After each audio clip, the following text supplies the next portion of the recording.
Hello and welcome to News 9 Facebook Live with me, Adarsh Vepachedu. Now, in what may sound a bit alarming, NITI Aayog member VK Paul has said that as much as 85% of the Indian population could be infected by coronavirus if, and yes, if, proper precautions are not taken. The logic applied is the science behind the virus, which is that it will spread and transmit from one person to 5 persons and from 5 persons to 50.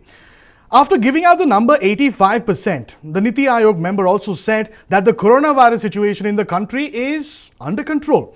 To tell us more about whether the number quoted by VK Paul is worrisome or if it is on expected lines, and to also tell us as to what is in our hands, we have with us Dr. Trupti Gilada, infectious diseases expert, joining us live from Mumbai. Many thanks, Dr. Trupti, for taking time out and speaking to us. My first question, 85% of Indians may as well contract coronavirus, and the remaining 15%, VK Paul says, has either got it or their immunity is robust, is what the NITI Aayog member is saying right now. How true could these numbers be, and do they worry you as a health expert? So these aren't surprising numbers, since this is the first time our country or this entire world is being faced with this virus. We really do not have the population who's immune to this virus, which means anyone who's exposed to the virus can get the disease. And if proper precautions aren't taken, obviously it's an extremely contagious virus. So if precautions aren't taken, anyone can get the disease. And it's right that 85% of the people will get the infection if we aren't more careful and responsible. Okay. Now, if we are talking about numbers to the tune of 85% Indian population getting infected, are we looking at a stage where we may as well achieve herd immunity? How exactly does it work, and whether it could have an impact on the vaccine development? My follow-up question, do you see a need for some kind of strategy that in a sense combines containment and hospital management as well? So when we say that 85% will get infected if precautions aren't taken, we really do not want 85% of the population to get infected, because even assuming a 1% mortality, if 85% of our population gets infected, we will have a lot of people dying. So that's not something that we are looking at. So what we want is 85% people get immune to it, but not just by getting infection. We want that herd immunity to be taken care by the vaccine when it becomes available. Okay. And when it comes to the herd immunity itself, we could achieve it if in case 60 to 70% of the population gets infected, if I'm not mistaken? So the herd immunity, we think we will need around 70 to 80% of the population to become immune. Okay. But we don't want them to become immune by getting infections, because getting infections means having a lot of deaths. We want to achieve herd immunity with the vaccine.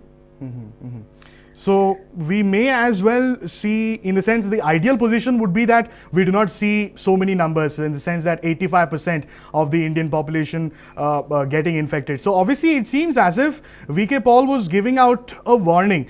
It's more of a thing that we need to keep in mind as citizens to ensure that we are taking all precautions. Am I right on that? That's perfect. Okay.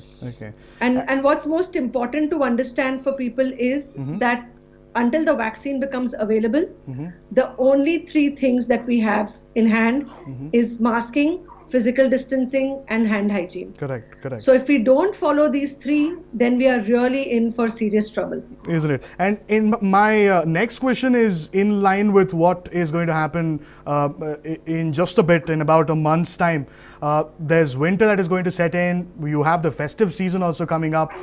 You just started on the kind of things that we as citizens should keep in mind. What would be your word to the viewers? Shouldn't we be emphasizing the fact that 85% Indians could catch the coronavirus only and only if we do not follow all of these precautions?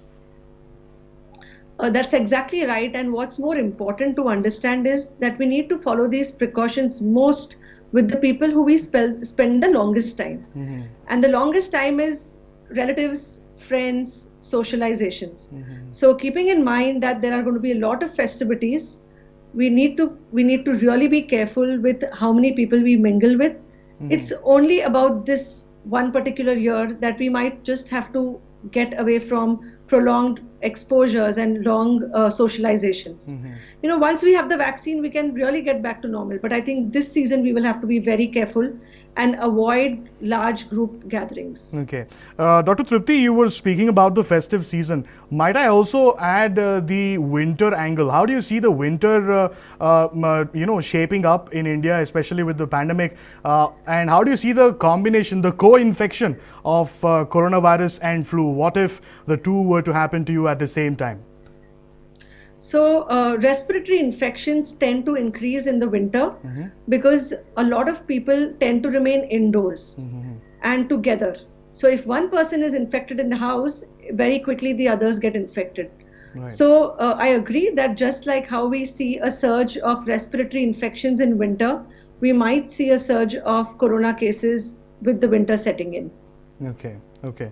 So all the more reason for us to ensure that we are very careful, practicing our precautions and yes, hand hygiene, masking, social distancing. There you have it. Many thanks, Dr. Tripti, for joining us and for shedding light on this new bit of number coming in from the NITI Aayog member. He says if in case we were not to take any of the precautions, then as much as 85% of the Indian population could get infected by the novel coronavirus. But yes, as Dr. Tripti pointed out, that is a number that is too high and we're not really looking at that. We're not looking at achieving herd immunity also. One needs to just wait and hope that the vaccine is out there at the earliest. But yes, up until then, there's still a bit of time till we have a vaccine in the market. So it's all in our hands. Bottom line really is that we need to ensure that we are following all the hand hygiene measures, masking and social distancing. These are the only weapons that we have against the novel coronavirus. If you've liked the information that we've shared with you this evening, do not forget to like, share and subscribe to News 9 on YouTube, Facebook, Instagram and Twitter. Many thanks for joining us.